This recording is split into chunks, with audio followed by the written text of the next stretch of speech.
galerinha do oitavo ano, tudo bem com vocês? Hoje nós vamos continuar aí com o conteúdo da integração regional e o papel do Brasil, finalizando aí aquela questão dos organismos de integração aí na América Latina. A Aliança do Pacífico foi criada em 2012, e conforme o texto de vocês, um bloco econômico nos moldes do Mercosul, formado por México, Colômbia, Peru e Chile, tem como objetivos tornar-se um grande polo de atração de investimentos na América Latina e servir de elo para uma eventual integração com os países asiáticos. A gente vê aí nesse infográfico aí uma comparação da Aliança do Pacífico com o Mercosul, né? A Aliança do Pacífico, Chile, Colômbia, Peru e México. Mercosul, Brasil, Argentina, Uruguai, Venezuela, que até esse momento estava aí suspensa, né, a partir de 2018, e o Paraguai, tá? A proposta da Aliança do Pacífico, uma livre circulação de mercadorias, serviços e pessoas.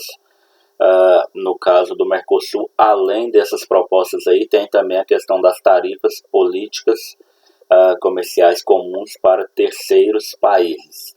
A população no Mercosul aí vem um pouco maior, né, com 279 milhões de habitantes contra os 209 milhões na Aliança do Pacífico, né?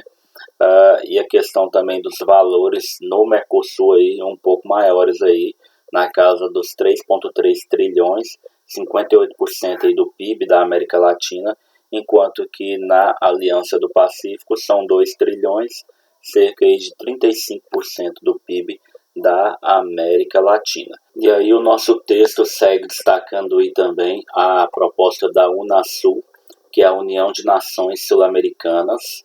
Ela foi criada em 2008 e é formada pelos países da América do Sul. O seu principal objetivo é construir um espaço de integração cultural, social, política e econômica entre os povos dos países participantes. Ou seja, a Unasul ela se propõe aí a trabalhar em várias frentes em prol dessa integração entre os países e os povos aqui na América do Sul. E aí o nosso texto ele prossegue aí destacando a questão do protagonismo brasileiro nas relações internacionais. E esse mapa aí, o mapa de 2012, ele vem trazendo esse panorama, onde nós temos aí círculos laranjados sem a linha tracejada. A gente tem aí a questão de um comércio estagnado. Então, por exemplo, a relação do Brasil com a América Latina, com os Estados Unidos e Europa, temos aí um comércio mais estagnado. E já onde há uma linha tracejada e bolinha laranjada, nós temos aí o comércio em crescimento rápido. Então, por exemplo, o Brasil tem um rápido crescimento tanto com a África quanto com a China nesse período, tá, gente? Vamos ressaltar que é nesse período de 2012. E hoje muitas dessas relações já estão aí um pouco diferenciadas. Onde nós temos roxo com a setinha azul, nós temos o fortalecimento de alianças políticas e econômicas entre o Brasil aí e esses países. Onde temos aí o roxo com setinhas roxas, também temos a iniciativa de contato diplomático, como é o caso aí do Brasil com o Irã e Turquia, tá? Estrelinhas azuis aí no roxo, temos a iniciativa de posição em cenário internacional. Então a gente vai vendo que o Brasil aí nesse período, principalmente, foi tentando aí marcar território aí nas relações internacionais com vários países. Em verde aí com destaque aí para a África, laços de amizades, inúmeras viagens do governo brasileiro em referência às raízes negras, né? E aí nesse período aí de 2012 foi especialmente aí o período do governo petista que estreitou esses laços com esses países, tá? Mais abaixo a gente tem a questão da integração regional, onde temos aí essa parte aí laranjado mais escuro. Temos o centro econômico do Brasil, né, que está especialmente aí na região sudeste do país, aí do centro-sul do país. Regiões internas em desenvolvimento é o restante do Brasil aí, né, que é esse laranjado mais claro. Grandes centros urbanos, a gente vê essas bolinhas amarelas, então são aí os grandes centros urbanos brasileiros que estão especialmente no Sudeste e no litoral brasileiro, tá? E eixo de desenvolvimento da IRSA, que é a Iniciativa de Integração da Infraestrutura Regional Sul-Americana, que são essas setinhas verdes aí com os países que fazem aí fronteira com o Brasil. E aí o texto segue também destacando aí esses dados aí estatísticos em relação às maiores economias mundiais de 2017. Após o ano de 2015, diversos países passaram por grande recessão econômica, mas nos anos seguintes, mesmo com esse cenário, o Brasil manteve o posto de nona maior economia do mundo, de acordo com o FMI. Então, mais uma vez, eu volto a ressaltar aqui para vocês, gente, que esses dados aqui já estão desatualizados.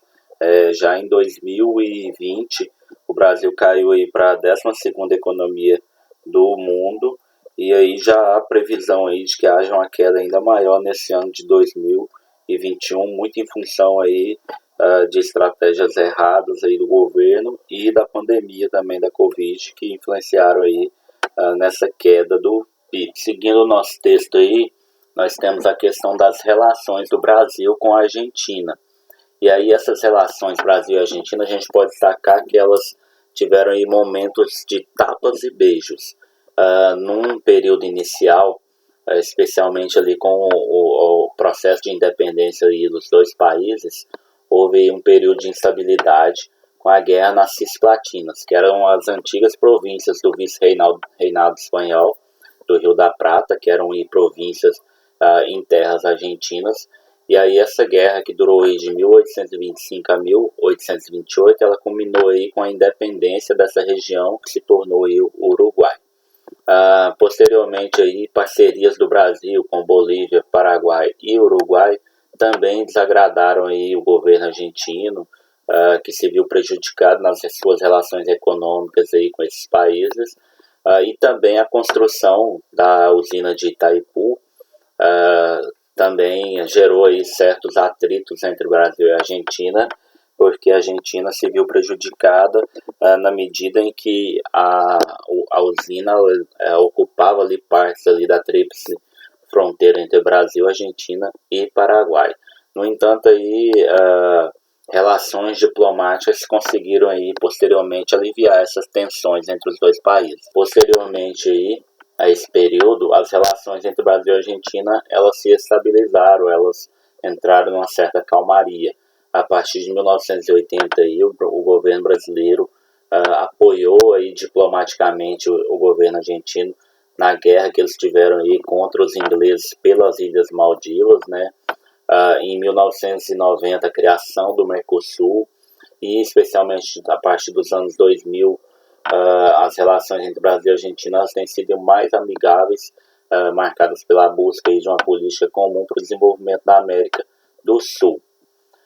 Também existe aí uma grande relação turística entre os dois países, né, na medida em que muitos brasileiros vão visitar Buenos Aires, que é uma das capitais aí mais bonitas do mundo, vão visitar aí as regiões geladas, aí, regiões de neve na Argentina, assim como os argentinos vêm visitar aí as regiões turísticas brasileiras, as praias e outras regiões aqui de cachoeiras e de matas no Brasil. E novamente eu volto a ressaltar para vocês também, em relação aos dados deste livro, hoje essa relação ela não está tão amistosa assim, especialmente em função aí do governo brasileiro, né, que tem tido algumas relações aí mais ríspidas com o governo argentino, tendo em vista aí questões de cunho ideológico mesmo, né? Haja vista que nós temos um governo aqui de características aí de extrema direita, enquanto que a Argentina tem um governo aí, o seu novo governo, já com características mais voltadas para a esquerda. Por fim, o texto destaca aí esse tópico aí sobre o corredor bioceânico e os outros projetos de integração. Um projeto importante aí, que é para integração física do continente, é o corredor bioceânico, com cerca de 4.000 quilômetros de rodovias que cortam a América do Sul no sentido leste-oeste. Esse complexo rodoviário tem como ponto de partida a cidade portuária de Santos, lá em São Paulo, tá? cruza todo o estado de São Paulo, cruza o estado do Mato Grosso do Sul. Ele atravessa aí a região dos Andes bolivianos e chilenos até chegar aos portos de Arique e Iquique, no norte do Chile. Gente, a construção de um corredor desse aí, uma extensão dessa de 4.000 quilômetros, ele é de uma complexidade muito grande. A gente tem que pensar aí toda uma questão de se trabalhar o relevo dessas áreas para se construir uma obra de infraestrutura tão grande assim.